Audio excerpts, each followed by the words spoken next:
Hello again, it's Ducky, and today I'm opening my second box of Amonkhet.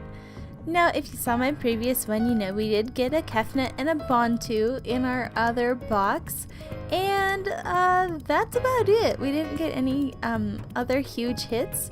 Other hits would be any of the Planeswalkers, of course, and then we'll keep it going with any of the other legendary creature god things. So let's get started. Whoa! Oketra the True, starting off this box with a bang. She's one of the ones that I think is probably one of the most playables. She's pretty good. Whoa, and then we have a Gideon of the Trials. As far as regular cards, that's the most valuable card in this set, so I'll definitely take it. I don't want to go buying it off the regular market. That would stink. Oh my goodness! 3 for 3 so far. That is a Consecrated Sphinx invocation.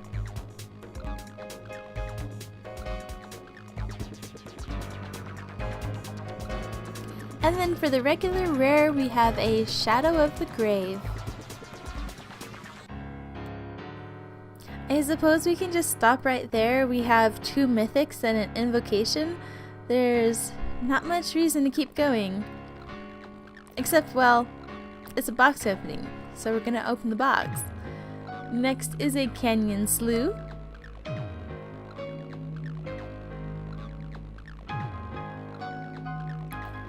I'll admit it, I actually did look up how to pronounce that on the internet.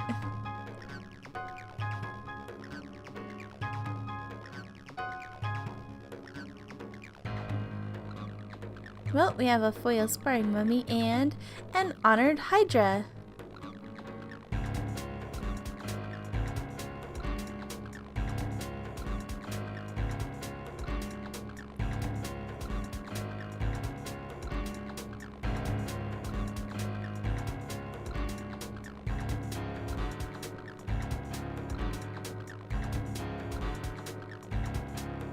Next up is a Mouth to Feed.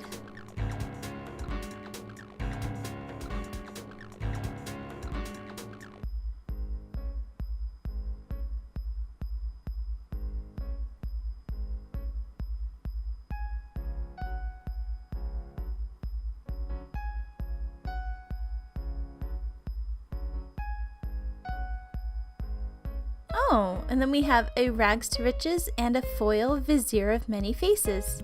And a full art Swamp.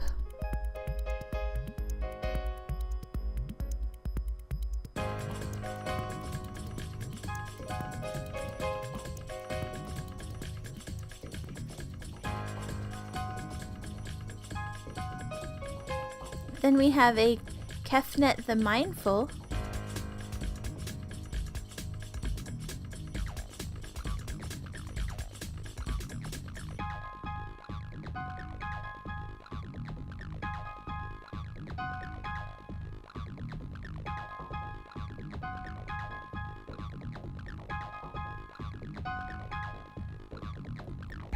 Then we have a Harvest Season. Wonder what kind of deck that's gonna get played in.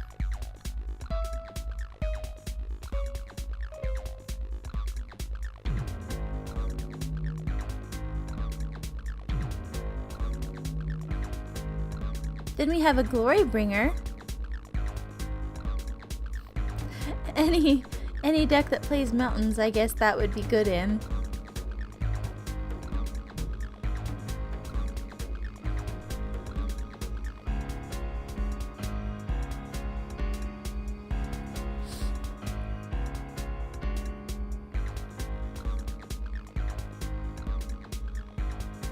Next up is a Failure to Comply.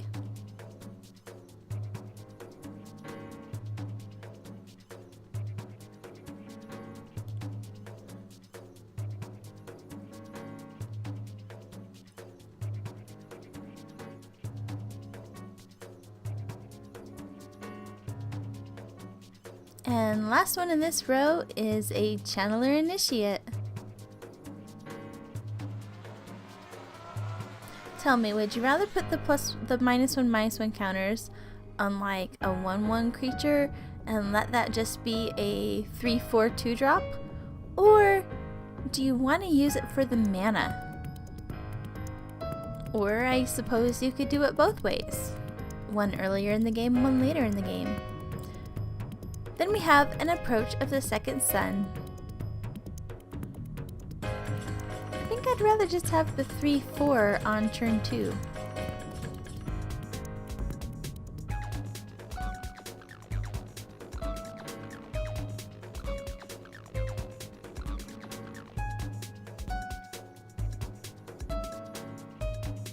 And then we have a Liliana's Mastery.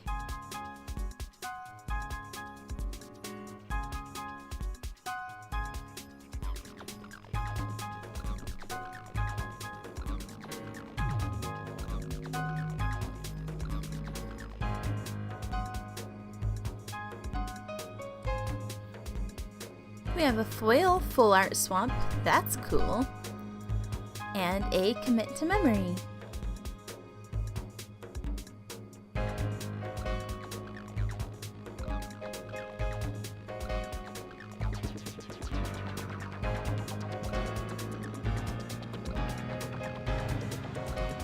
Then we have a cut to ribbons.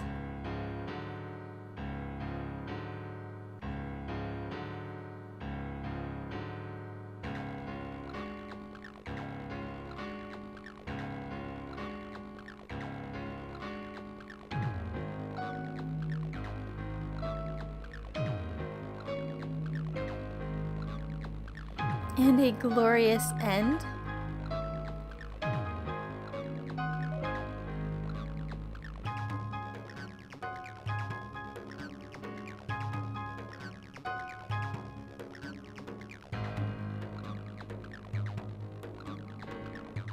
Next up is a cascading cataracts.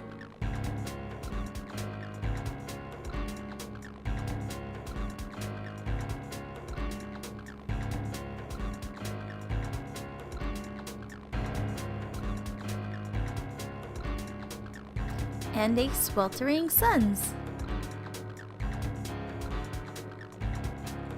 I kind of like that card, except for that it's everybody, and that's a little bit harsh. But I like the idea of it, along with the Soul Scar Mage. That one was a curator of mysteries. Putting, 3 -1/-1 counters on everything would be a lot of fun, probably.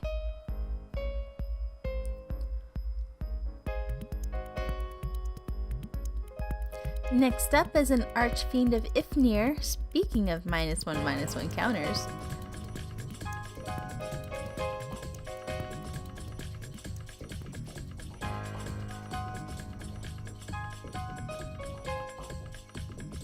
And a Sandworm Convergence.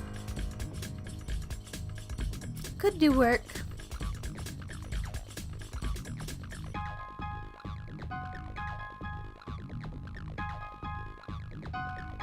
Next, oh, hello, a Liliana Death's Majesty. Hi there! 2 Planeswalkers, 2 of the legendary creatures, and an invocation. I have to say that's a good box so far.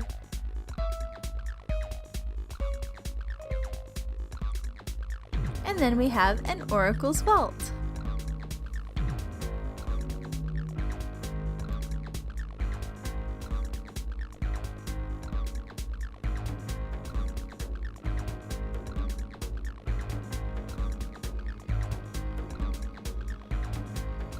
And our first rare in the last row is an Irrigated Farmland.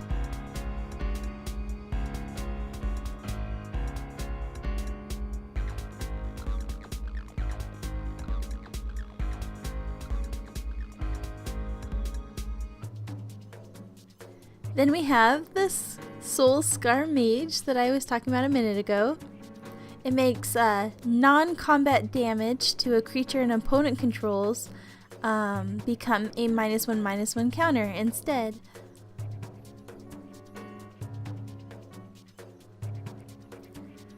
Scattered Groves is next.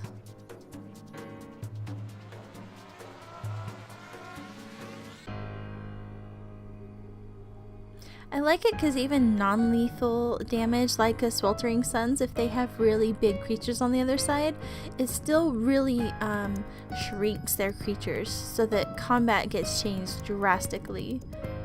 Next is an Insult to Injury.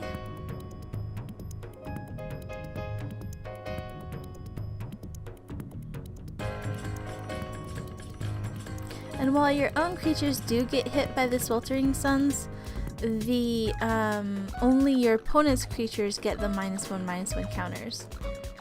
Even Mind Sensor is next.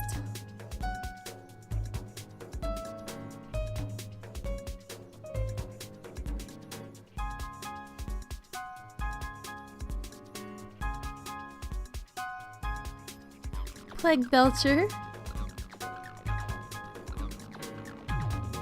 It's pretty gross, but it is a zombie, so that's pretty cool for a zombies deck. Then we have a Dread Wanderer, another good zombie.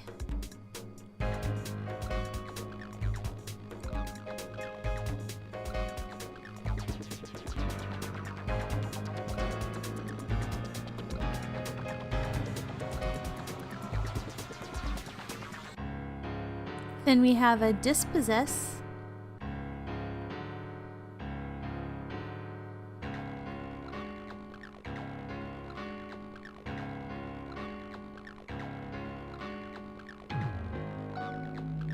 Next up is a Glyph Keeper.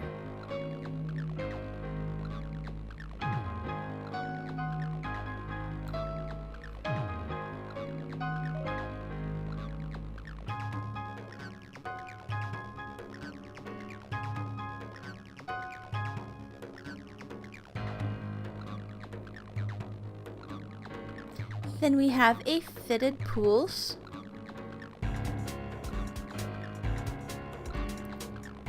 Just a couple more.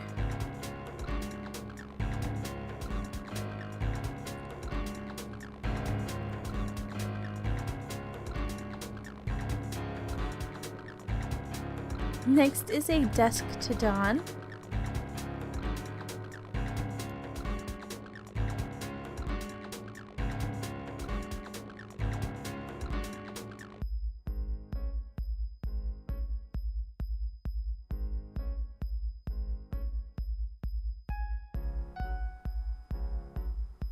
And the last rare is a Harsh Mentor. Well, thanks for joining me for this amazing box opening. I hope you enjoyed it, because I certainly did. And there will definitely be more to come. Check out that Sphinx, it's so pretty. See you next time, bye!